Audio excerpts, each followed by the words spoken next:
여러분 안녕하십니까? 출발 성공 투자 박민영입니다. 밤사이 뉴욕장이 참 드라마틱했습니다. 테슬라와 엔비디아의 폭등의 소식이 들려왔죠. 그런데 또 아이러니하게 미국의 국채 금리는 4.34를 넘어갔습니다. 2007년 이후 최고치였습니다. 참 아이러니한 상황인데 일단은 단면적으로 그간의 주도주가 부재했었는데 이 엔비디아와 테슬라의 폭등이 국내 반도체 2차 전지를 자극해주지 않을까 그 기대감을 안고 있습니다. 그리고 중국의 경기에 대한 우려감은 계속되고 있는 가운데 역시 동일하게 이제 부양책에 대한 기대감도 같이 생겨나고 있는데요. 이 부분들을 시장이 어떻게 소화할 것인가 집중해 보도록 하겠습니다. 자, 하나씩 신경 쓰이는 내용들부터 정리해 보시죠. 일단 중국 경제에 대한 우려감이 계속되고 있죠. 어제 월스트리트 저널에서 40여 년간의 중국 붐은 끝이 났다라고 이야기하기도 했습니다. 그동안 중국 경제 발전의 주축은 인프라 투자였는데 이제 지을 것을 거의 다 지었다라는 겁니다. 인프라 투자가 끝났다라는 거죠. 그러면서 유령 아파트들이 등장했고 중국의 아파트 5분의 1 정도가 비어있다라는 얘기까지 나타났습니다. 과도한 인프라 투자는 GDP 대비 부채를 300%까지 끌어올렸다라는 점도 지적했죠. 미국이 GDP 대비 부채가 200인데 그것보다 훨씬 더 많은 수준이라는 겁니다. 이것으로 인해서 중국의 부동산 리스크가 계속해서 번져나가고 있다는 점을 지적했고요. 그 와중에 미국과 중국의 패권 전쟁, 미국을 중심으로 중국을 공급망에서 조금이라도 줄여보고자 하는 움직임이 계속되고 있습니다. 그런 과정 속에서 올해 상반기에 이제 1월부터 5월까지 놓고 봤을 때 미국의 수입국이 그동안은 1위가 중국이었는데 멕시코로 바뀌는 현상도 있었죠. IMF 측에서는 2030년도에 중국의 연간 경제 성장률은 2% 미만이 될 수 있다라고 경고하기도 했습니다. 자, 경제 상황이 약화된다면 시진핑의 입지가 떨어질 것이고 그렇다면 시진핑은 그것을 극복하기 위해서 국내는 억압하고 해외는 공격하는 대만과의 갈등을 또 촉발할 만한 내용이 있을 수 있습니다. 이런 부분은 계속해서 우리의 신경을 긁는 내용인데 이 중국 경기 둔화에 대해서는 시장이 이제 적응하고 받아들이는 과정은 필요할 것 같습니다. 자, 이 내용은 염두에 두면서 이제 본격적인 증시 내용 들어가 보죠. 어제 양지수 모두 올랐습니다. 코스피 7일 만에 반등이 나왔죠. 기관도 무려 13거래일 만에 매수 전환을 했습니다. 코스닥은 1.3%나 뛰었는데 코스닥이 강한데 상승 종목 수가 전체 비중에서 한 50% 채 안 됐습니다. 그 말은 즉슨 일부 종목의 시세가 굉장히 좋았다라는 게 될 것이고요. 어제는 에코프로와 에코프로 BM, 포스코 DX가 그 상승을 대다수 차지했다라고 판단할 수 있겠습니다. 자, 양지수 모두 오르긴 했습니다만 상승폭을 조금 줄인 채 마감한 건데요. 그 이유는 바로 이겁니다. 중국에서 LPR 금리 결국 인하했습니다. 그런데 시장에서 예상했던 것 대비 15bp 인하를 예상했는데 그보다 적은 10bp 인하였고 5년물은 아닌 1년물만 인하했습니다. 시장의 예상에는 미치지 못했다라는 거죠. 생각보다 중국이 조심스러운 행보를 보여주면서 아시아권이 상승을 반납했습니다. 중국은 1% 이상 밀려났고요. 홍콩은 2% 가까운 하락이 있었네요. 일본만 소폭 올랐으나 일본도 장중에는 1% 가까이 상승했다가 그 상승분을 줄인 채 거래를 마쳤습니다. 전반적인 아시아장이 좀 동일하게 흘러갔고요.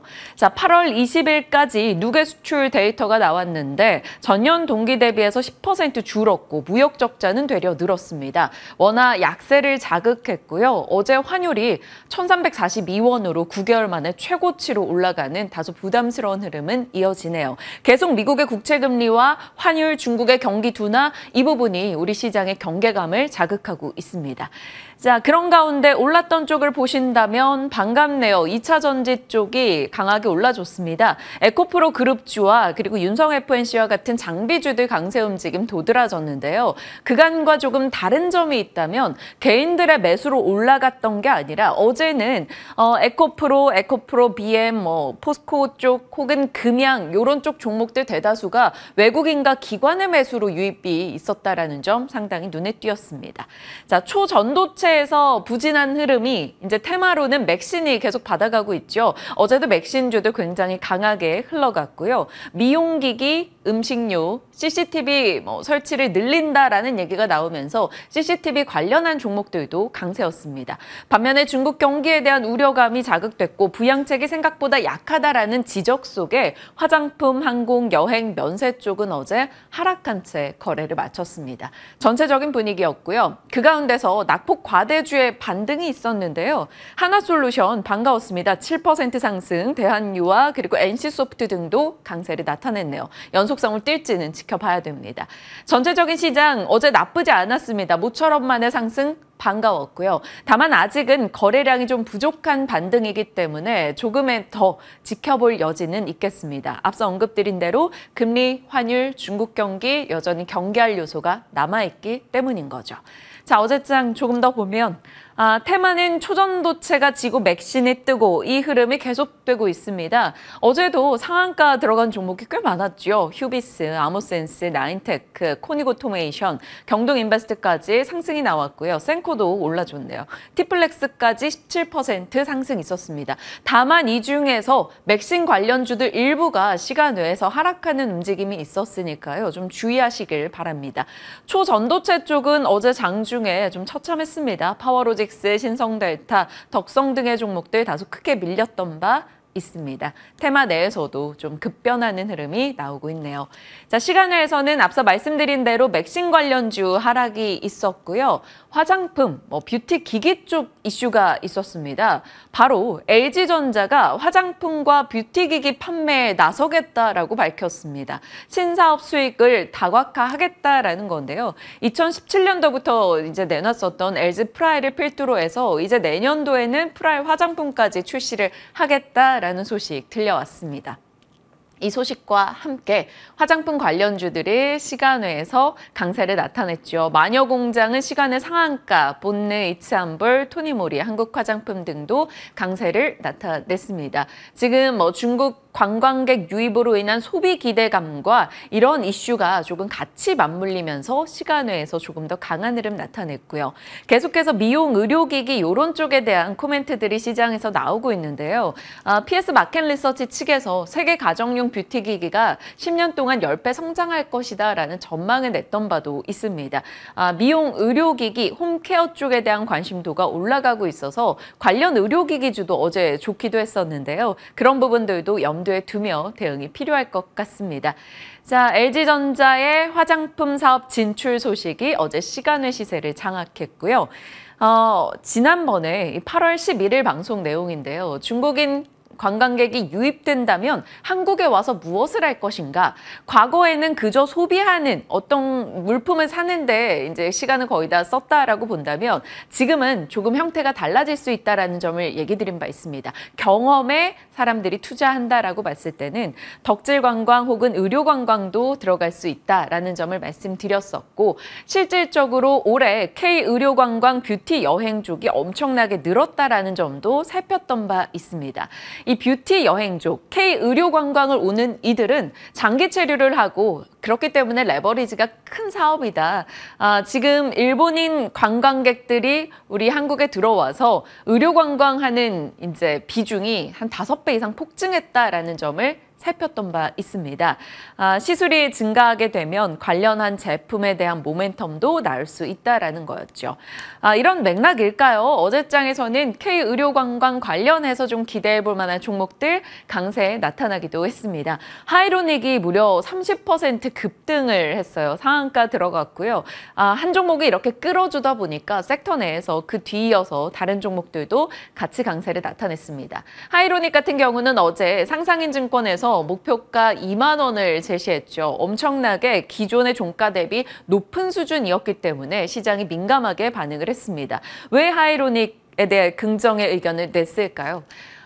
최근에 이 중화권에 국한되어 있던 매출처가 유럽까지 플러스 되면서 실적이 잘 나왔던 바가 있었습니다. 하이로닉. 그런데 최근 중국의 신생활 그룹에게 홈세라, 이 홈뷰티 기기를 납품을 했었는데요. 2주 만에 2차 수주가 들어왔다고 합니다. 거의 1차 수주와 동일한 물량으로요. 그리고 연내 3차 수주가 있을 것으로 시장은 기대하고 있습니다. 자, 그럼 중국의 홈뷰티 플러스 한국에 들어오는 의료관광 기대감으로 인해 피부과 기기나 소모품에 대한 수요가 늘어난다면 충분히 지금보다 올라갈 여지가 있다라는 점을 언급한 거고요. 그 덕분에 하이로닉이 올라섰고 다른 종목도 강세였습니다. 다만 어제 8월 20일까지 이제 수출 데이터가 나왔는데 데이터 상으로 놓고 봤을 때는 미용 의료기기 수출이 전달 대비 줄어들었다라는 점은 다소 부담입니다. 이 부분에 대해서 어떻게 전략을 짜봐야 될지 잠시 후 진만쌤과 이야기 나눠가도록 하겠습니다. 자, 지금 잭슨홀 미팅 연설을 앞두고 있다 보니까 문득 작년에 어땠더라? 라는 생각이 들어서 작년의 방송 내용을 조금 다시 한번 대본을 찾아봤습니다. 그랬더니 제가 이런 표현을 썼더라고요. 그때 당시에 잭슨홀을 블랙홀로 말했습니다. 왜냐하면 그날 제롬 파월 연준 의장이 8분 정도 연설을 했었습니다. 작년 8월 26일 기준인데요. 그때 내용이 조기 긴축 없다, 금리 인상해야 된다, 인플레 피크아웃은 이르다, 조기 완화책을 썼다가 역사가 경고해준다, 어떤 일을 겪었는지 그러면서 과거 사례까지 엄청 자세하게 소개를 해드렸던 바가 있었습니다. 그래서 그때 당시에 잭슨홀 파월 의장의 8분 연설 동안 다우가 1000포인트가 증발하는 그날 맵까지 같이 넣어봤는데요. 진짜 불바다가 됐습니다. 온통 3% 혹은 5% 빅테크의 급락까지 나오면서 좋지 않았었던, 그래서 블랙홀이다라고 말씀을 드렸었더라고요. 자, 올해는 그렇지 않기를 좀 바라봅니다. 작년 이쯤이거든요. 8월경에 말이 나왔고 그리고 나서 약 8주 동안 미국장이 크게 내렸던 바가 있었습니다. 그리고 국내도 그에 연동돼서 같이 흔들림을 보였었죠. 이때 당시에 이렇게 다시 바닥을 다지고 올라오는 데는 결국 대형주단이 고개를 먼저 들어줬었습니다. 그래서 지금 시장에서도 이 흔들림을 극복하려면 대형주가 결국 한 방을 보여주고 회복을 보여줘야 된다라는 기대가 시장은 갖고 있습니다. 지금 그때 당시와 좀 상황이 비슷한 게요. 이때 당시 환율도 엄청나게 급등했거든요. 이 하얀선이 환율입니다. 지금도 마찬가지죠. 시장은 내려오고 환율은 올라가는 외환시장의 부담감 갖고 있습니다. 잭슨홀 미팅 연설에서 제롬 파월 의장이 어떻게 나오는가가 굉장히 중요할 것 같고요. 그 이후에 시장의 반응, 대형주의 회복 강도 등을 앞으로는 관전 포인트로 놓고 가셔야 되지 않을까 싶습니다. 자, 얼마 전이었죠. 8월 17일에 방송했던 내용이었는데 주도주 복귀가 관건입니다. 지금 기다려야 되는 것은 이것입니다. 라고 살폈던 바 있었습니다. 왜냐하면 엔비디아와 테슬라가 한동안 계속 내려오면서 코스피도 이렇게 떨어지고 있다라는 점을 짚었었죠. 미국 증시가 저점을 지지해주는지, 빅테크가 반등하는지, 그로 인해 국내 주도주도 상승해줄 수 있는지가 지금부터 관전 포인트다라는 점을 언급했었고요. 어제장 에서는 테슬라에 대해서 이런 우려 속에 한 달 동안 30% 정도 밀렸는데 기술적으로 테크니컬 주식시장 분석가가 기술적 지지선에 근접했다. 더 이상 하락할 것이 없다라는 코멘트가 나왔다라고 전해드렸죠. 이렇게 단기적으로 급락이 나오면서 되돌리려는 현상이 어제 강하게 나오지 않았나 싶습니다. 어찌됐건 하루짜리일지언정 주도주가 복귀하는 흐름이 나타났네요. 자, 다우는 0.1% 내렸습니다. 그런데 나스닥이 1.6%의 강한 상승을 기록해 줬습니다. 내용을 좀 들어가 보죠. 처음에는 뉴욕 연은에서 노동시장 조사를 했는데 노동자들의 임금 상승세가 뚜렷했습니다. 그래서 결국 인플레가 이렇게 자극되고 있구나 하며 출렁이면서 시작을 했거든요. 미국의 국채금리도 10년물이 2007년 이후 최고를 경신하기도 했고요. 그런데 그 이후에 엔비디아, 테슬라 등이 엄청나게 폭주를 해주면서 나스닥은 강하게 회복하는 모습이 나타났습니다. 내용을 보실까요? 엔비디아. HSBC에서 80% 지금 가격 대비 더 갈 수 있다라는 의견이 나왔고요. 지금 긍정적으로 보고 있는 가이던스 상향, 그것보다 더 웃도는 실적을 낼 수 있다라는 기대감도 등장했습니다. 엔비디아가 8% 상승했죠. 그리고 테슬라도 무려 7%나 급등했는데요. 베어드 측에서 하반기에 촉매제가 많다라고 얘기했습니다. 사이버 트럭도 곧 나올 것이고 FSD, 완전 자율주행 이 소프트웨어를 많은 이들에게 적용할 여지가 있다라는 점, 그 또한 기대감이 있겠죠. AI 데이 모멘텀도 남아있다라고 얘기했습니다. 이런 여러 가지 이슈 등이 맞물리면서 엔비디아, 테슬라가 급등해줬고요. 또 하나 낙폭 과제 중에 들어가 있었던 백신주들의 반등도 있었습니다. 물론 최근에 모더나는 흐름이 괜찮았습니다만 코로나 변종이 등장했죠. 그러면서 모더나, 노바백스 그리고 화이자와 같이 백신을 연구 개발하는 바이엔텍까지 나란히 주가 강세 움직임 나타냈습니다.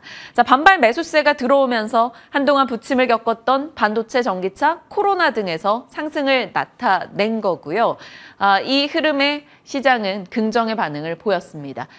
미국 정부가 올 가을에 코로나 부스터샷 접종을 촉구하겠다라고 밝혔고 모더나 측에서는 변종에 우리의 백신이 영향이 있다라는 점을 또 언급하기도 했습니다. 그러면서 이쪽 백신주도 괜찮았네요.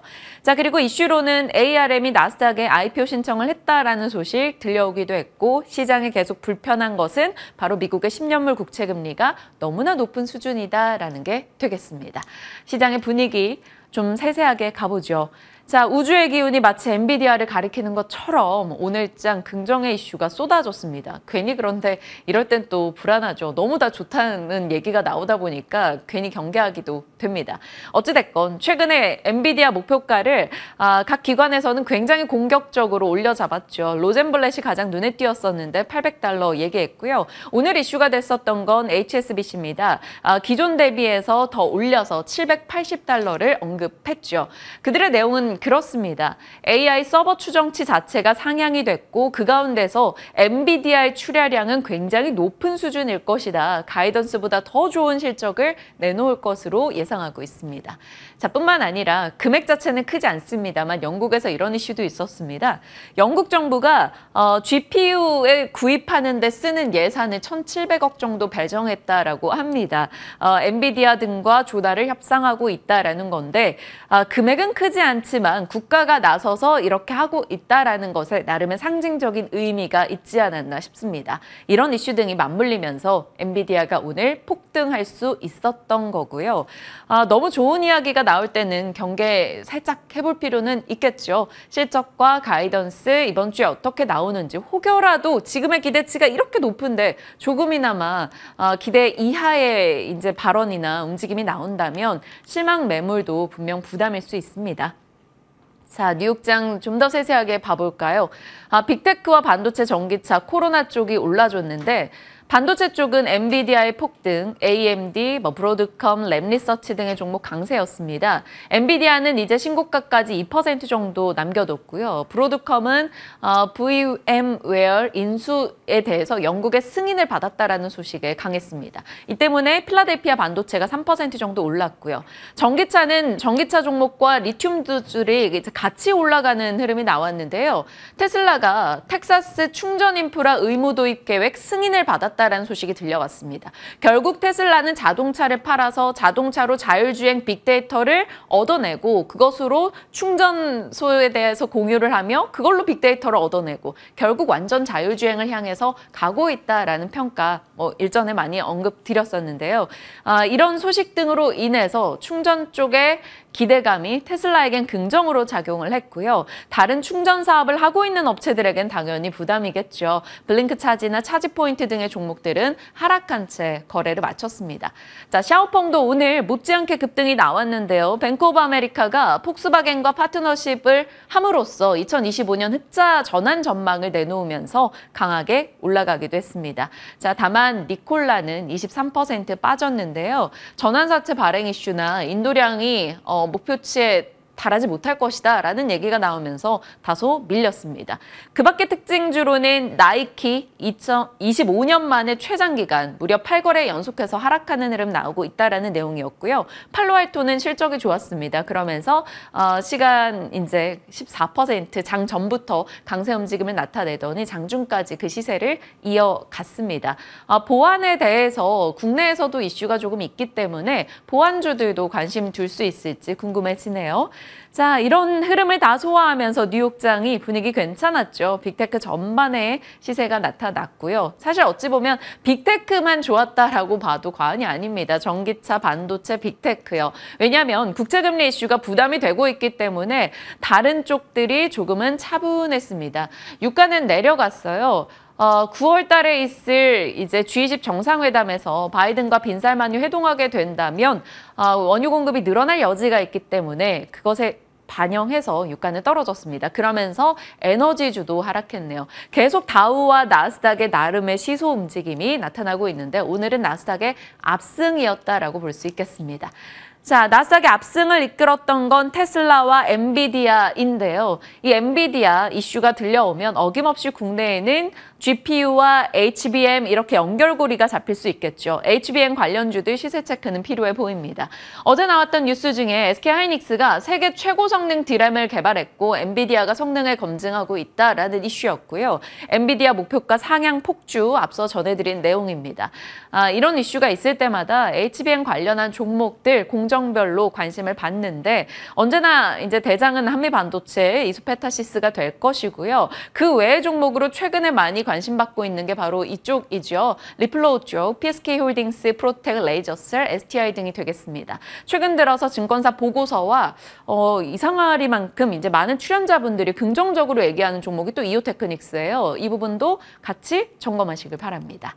자, 오늘 HBM 관련주들과 함께 또 다른 쪽에서는 소부장 ETF들 상장 대기하는 날인데요. 바로 오늘입니다. 자동차 소부장 그리고 의료기기 소부장인데 의료기기는 어제 리포트도 있었고 시세도 좋았는데 또 이런 내용이 전해지네요. ETF가 나오고 나서 수급적으로 이들 종목이 어떻게 흘러가는지 좀 주의하시면서 보시길 바랍니다. 어떤 ETF 같은 경우는 출시되고 나서 오히려 세론으로 작용이 돼서 관련 종목들이 빠지기도 하니까요. 관련 내용이 있다 정도 확인하시며 혹시나 해당 종목을 보유하고 계시다면 장중 수급 좀 더 꼼꼼하게 체크하시길 바랍니다. 자, 어제 이슈가 됐던 것 중에 하나입니다. 2차 전지 섹터에 대해서 하락 배팅하는 ETF가 곧 나온다라고 하죠. 한 산업에 대한 하락 배팅 ETF는 최초라고 하는데요. 9월 중순입니다. 이것이 나온다라는 것만으로도 2차 전지 쪽에는 그렇게 좋은 내용은 당연히 아닐 겁니다. KB운용에서 낸 얘기인데요. 단기 트레이딩 관점이다. 해지 수요 겨냥해서 출시한 것이고 장기적 관점으로는 이 섹터가 우상향할 것으로 전망한다. 그래서 정방향 ETF도 함께 출시한다라고 합니다. 인버스와 그렇지 않은 정방향을 같이 내겠다라고 밝혔고요. 어찌됐건 이번에 하락 배팅하는 인버스 ETF 같은 경우는 2차 전지 탑10 인버스 아이셀렉을 기초지수로 두고 있습니다. 거기에 편입되는 종목들은 이렇게니까요. 참고하시길 바랍니다. 오늘이야 사실 테슬라를 비롯해서 각 긍정의 소식들이 꽤 있었기 때문에 2차 전지 종목이 조금은 더 상승 우세 쪽이지 않을까 시장은 점치고 있는데 이런 내용이 있다 정도는 확인하시길 바랍니다. 자, 그리고 실리콘 응급제 관련한 뉴스도 계속 나오고 있습니다. 결국 전기차를 선택할 때는 배터리 수명이 연장되느냐, 전기차 보급이 확대되느냐, 주행거리가 늘어나느냐 여러 가지 포인트 등이 있을 겁니다. 여기에 음극재 기술력이 이것들에 상당한 영향을 끼친다라고 하죠. 그러면서 실리콘 음극재에 대해서 시장은 관심을 가졌었습니다. 실리콘 음극재 관련한 뉴스 등도 계속 나오고 있으니만큼 그냥 체크하시죠. 관련한 종목들은 요 정도이고요. 대장주는 KBG나 대주전자재료 이런 쪽도 많이 언급이 됩니다. 실리콘 음극재 첨가량이 늘어난다면 CNT 도전제 수요가 늘기 때문에 실리콘 음극재 얘기 있을 때는 JEO나 나노신 소재가 같이 관심을 받았었는데요. 이렇게 한번 분류를 해두시고 장중에 시세가 나오는지 나온다면 이런 흐름이구나 체크하시길 바랍니다. 자, 이번 주 일정입니다. 어제 하루 지났는데 왜 이렇게 하루가 길었던 느낌인지 벌써 한 목요일쯤 된 느낌인데 오늘 화요일입니다. 브릭스 정상회의가 개회되는데 이 부분에서는 광물 얘기 어떻게 나오는가 좀 관전 포인트 두셔야 되고요. 삼성전자 보안기술 포럼이 개최됩니다. 미국에서 보안주 올랐고 오늘 국내에서 보안 관련한 이슈도 있네요. 스마트 레이더 시스템 레이더 업체죠. 오늘 상장을 하고요. 이제 이슈로는 메이시스 등의 실적을 내놓을 예정입니다. 중요한 건 말씀드린 대로 목금이 되겠습니다. 엔비디아 실적과 네이버의 AI 공개, 그리고 잭슨홀 파월 연설 등이 주 후반에 대기하고 있습니다. 산업 뉴스입니다. 네이버 얘기는 계속 나오니까요. 3, 4년간 1조 투자하겠다, 생성형 AI 준비되어 있다라는 코멘트 있었습니다. 네이버가 잘 나와야 됩니다. 이쪽에 잘 나와야 다른 쪽 AI도 같이 모멘텀을 받아갈 수 있기 때문에요. 잘 나오길 좀 바라면서 지켜보겠습니다. 엔비디아가 서울대병원과 협업해서 헬스케어 분야 최신 AI 연구를 발표한다라는 소식도 들려오네요. 의료 AI 어떨지 지켜보시고요. 중국산 기상 장비에 스파이 칩이 발견됐다라고 합니다. 보안이요. 미국도 보안, 오늘 보안 일정도 있고 이런 이슈까지, 물론 단독 뉴스긴 합니다만 보안 관련한 코멘트들이 꽤 나오고 있다는 점 점검하시길 바랍니다.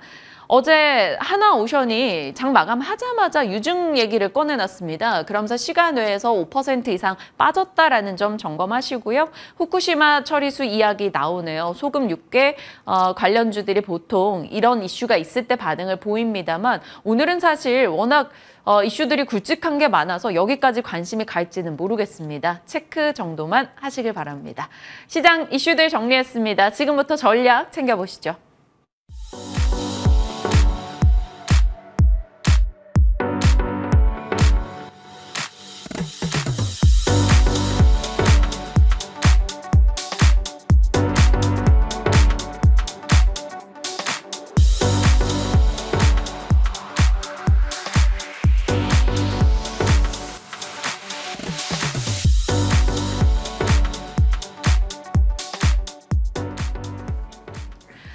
진만쌤과 시장에 대한 전략 챙겨보도록 하겠습니다. 어서 오세요. 네, 안녕하세요. 네. 어제 국내 시장 괜찮았어요. 그런데 아쉬운 건 상승폭을 조금 줄였다라는 겁니다만 그래도 2차 전지 쪽도 회복을 보였고 미용기기 등도 괜찮았습니다. 시장 코멘트 먼저 듣고 갈게요. 이번 주 이벤트 주간이라서. 네, 이번 주에 나오는 여러 가지 방향성 자체가 사실 하반기 수익률을 조금 정할 수 있는 방향, 혹은 위인지 아래인지 좀 방향을 정할 수 있을 만한 포인트인데, 일단 어제 국내 시장 포인트를 잡아보면 사실 기술적 반등 구간이라고 말씀드렸던 2차 전지 쪽에 좀 강한 반등이 나왔습니다. 사실 이런 부분들이 좀 중소형주까지 좀 이제 온기가 퍼졌으면 되게 좋을 것으로 생각이 되었는데, 일단은 2차 전지 대형주에 좀 패시브 수급이 좀 들어오게 되면서 전반적으로 2차 전지가 주도하고 이제 다 중간에 맥신 테마라든지 조금만 테마들이 좀 강한 모습을 보여주었고, 사실 어제 같은 경우가 정말 어려웠던 게, 사실 2차 전지 대형주들은 이제 신규로 진입하기는 부담스럽지만 이제 물려 계신 분들은 많은 그런 상황이고요.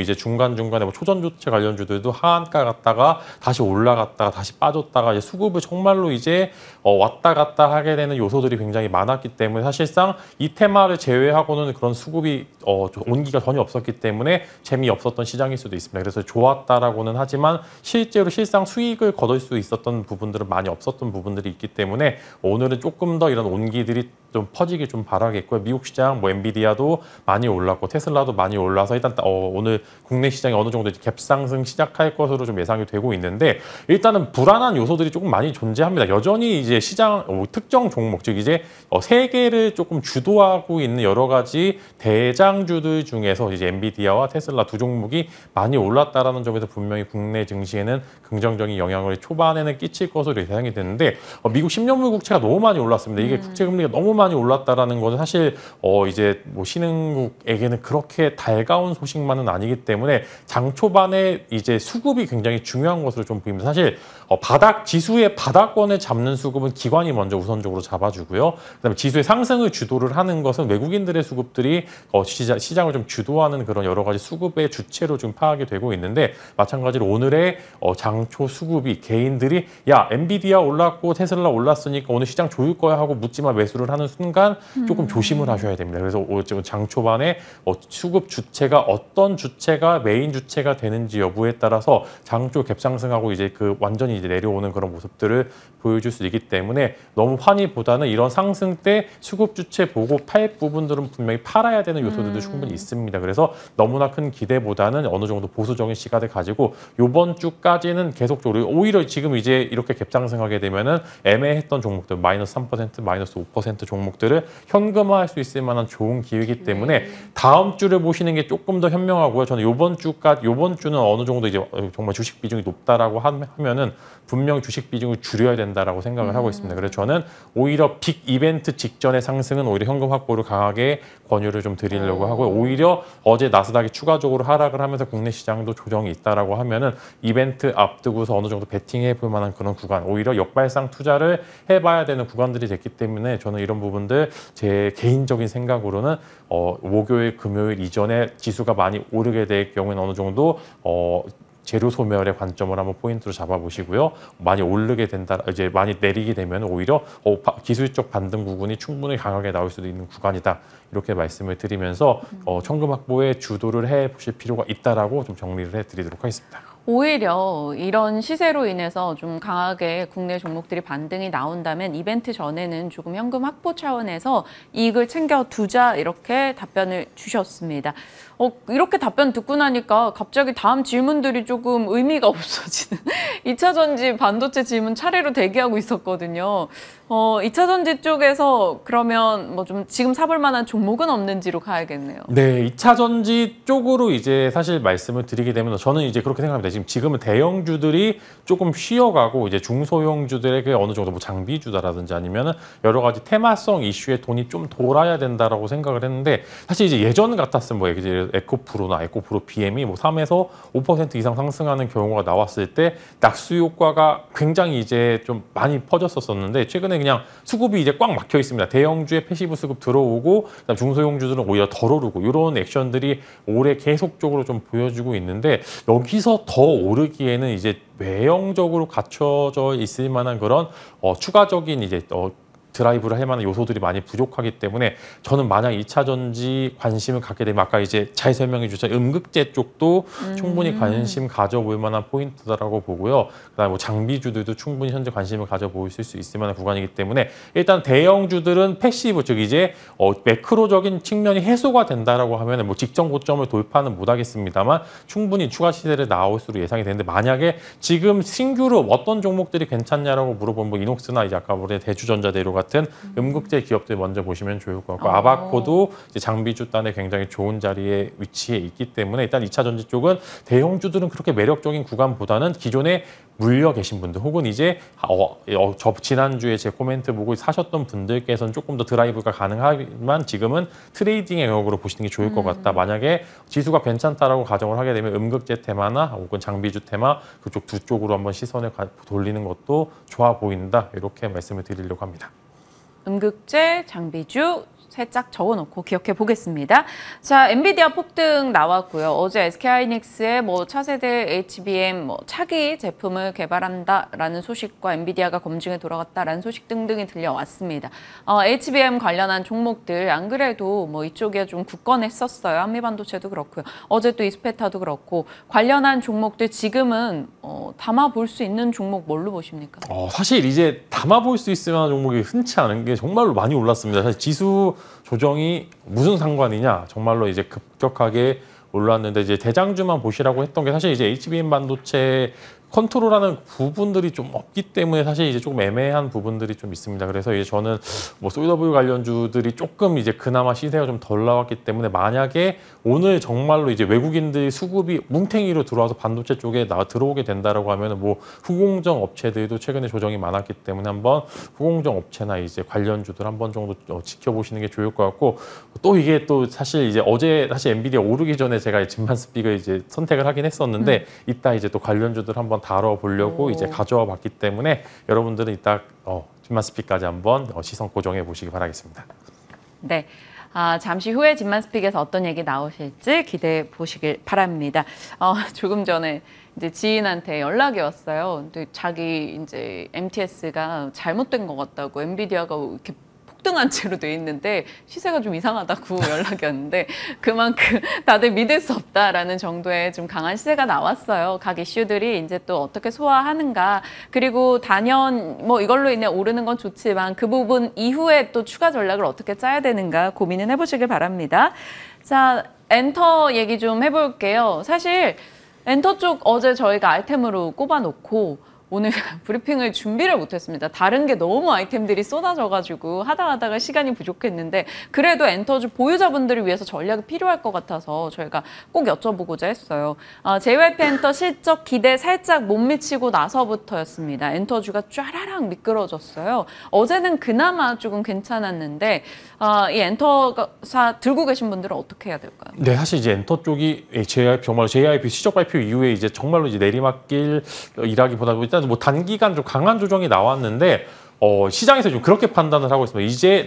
이제 엔터의 최고점은 찍은 것 같은데 여기서 이제 실적 좋은 거 다 알고 있는데 여기서 너네들이 뭘 더 보여줘야지만 여기서 추가적으로 주가 상승을 이끌 수 있을 거야. 지금 시장은 이렇게 좀 판단을 하고 있는 것 같습니다. 근데 아예 없다라고 가정하기보다는 지금 중국 시장이 일단 조금 열리고 있다라는 점에서 조금 더 위로 올라갈 수 있을 만한 요소들이 많은데 사실 이제 중국발 모멘텀이라는 게 오늘과 내일의 온도 차이가 정말로 극명하기 때문에 이런 부분들에 대해서 불확실성으로 과연 이게 올라갈 수 있을 만한 요소인지에 대해서 좀 의문을 가져볼 필요가 있는데 일단은 뭐 각각의 개별주적인 모멘텀으로 좀 전환을 하면서 지금 현재는 뭐 사실 2차 전지나 반도체들 사이에 그런 다른 이제 사이 공백, 수급 공백을 엔터 쪽이 잘 가져갔다라는 점에서 좀 괜찮을 수 있습니다. 만약에 대장주들이 또 만약에 수급이 굳건하다라고 가정을 하게 되면 수급에 또 뺏길 수도 있던 부분들 이제 엔터 쪽은 여기서 3분기, 4분기 실적 좋은 것까지 다 알고 있는데 얼만큼 더 증명을 해야 될 수 있을지 여부가 좀 불투명하기 때문에 그런 부분들 때문에 지금 단기 조정이 나왔다라고 보고요. 지금은 이제 뭐 개별주적인 시장으로 좀 전환을 할 것으로 예상이 되는데 충분히 뭐 매력적인 종목들도 많이 있기 때문에 한 두 종목 정도 코멘트 드리려고 합니다. 일단 네. YG 쪽 이제 그룹 쪽 코멘트 드리면 블랙핑크 이제 재계약 관련된 이슈가 조금 이제 아직 완전히 오피셜이 뜨지 않은 채로 나오고 있는데 만약에 블랙핑크 재계약이 100% 확정이 된다라고 하면은 이런 부분들 이제 악재 해소로 저는 시장에서 조금 이제 추가적인 수급을 가져갈 수 있다라고 좀 말씀을 드리려고 하고요.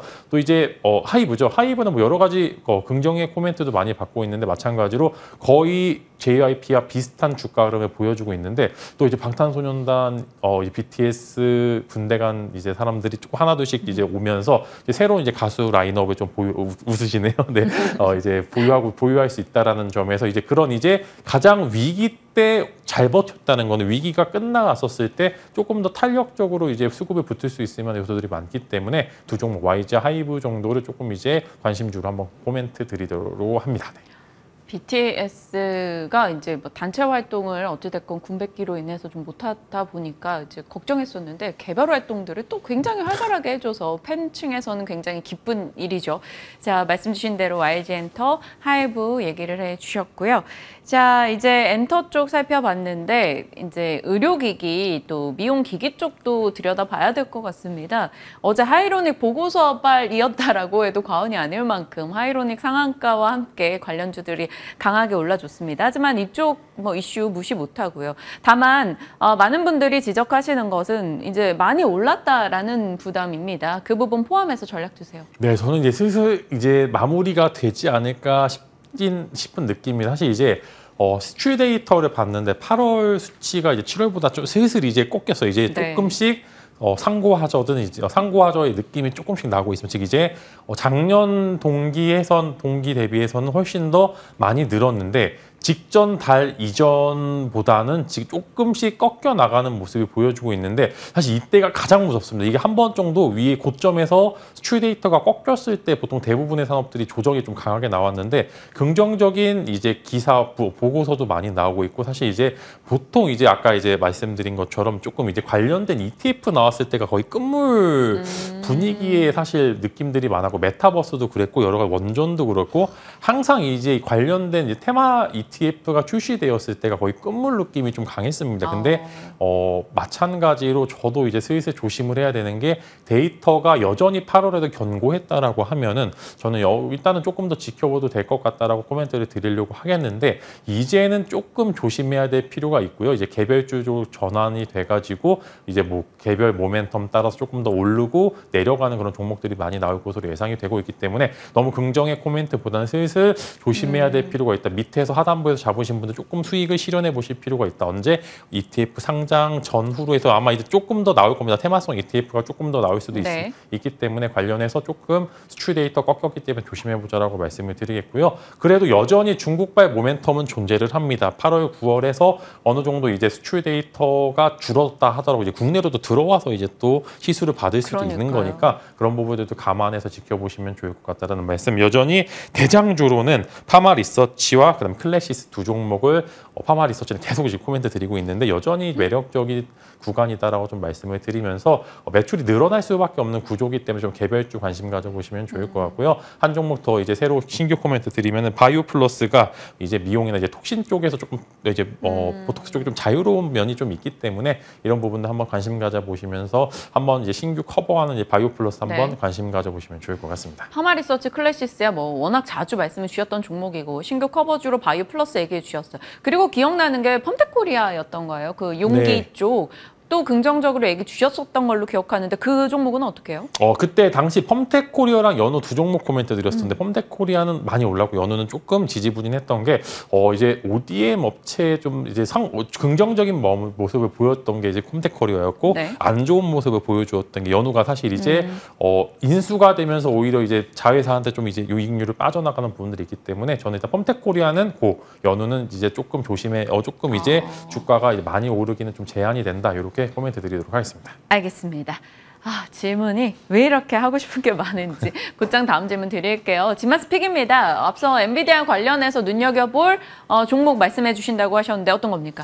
원래 이제 제 개인적인 전략으로는 이제 엔비디아가 많이 안 올랐고요. 이제 목요일날 엔비디아가 상승을 해서 이제 관련주들의 모멘텀이 좀 한번 부각을 받을 거라 테마성 이슈죠. 사실 이제 HBM 반도체 쪽보다는 이제 예전에 엔비디아 관련된 수요 폭증으로 인해서 처음에 나왔던 이제 테마성 이슈들이 바닥권에 좀 자리를 잘 잡고 있어가지고 한번 이제 어제 이제 저녁에 이제 골라봤는데 이렇게 오를 줄은 몰랐어요. 그래서 오늘도 마찬가지 종목들이 갭상승하게 되면 그렇게 매력이 없는 자리긴 하겠지만 만약에 안 오르게 되면 내일까지 모멘텀이 나올 수도 있기 때문에 두 종목 한번 가져와 봤고요. 이제 MDS 테크와 C랩 두 종목 가져와 봤습니다. 뭐 MDS 테크는 한창 핫했었죠. 이제 뭐 엔비디아 공식 파트너로서 대부분 총판을 좀 담당하고 있기 때문에 관련주로 가장 주목을 많이 받을 수 있을 것으로 예상이 되고 그다음에 C랩 같은 경우 이제 엔비디아 이제 뭐 파트너십 계약으로 이제 AI 솔루션 협업을 하고 있습니다.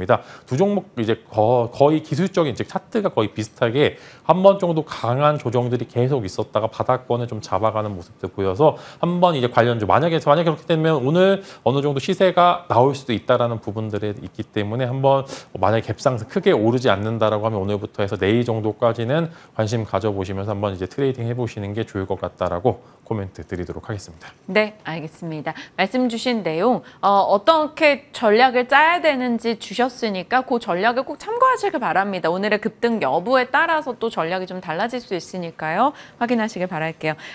뭔가 AS 하고 싶은 거 많았는데 시간 때문에 못하고 이렇게 보내드려야 될 것 같네요. 진만쌤과 함께했습니다. 고맙습니다.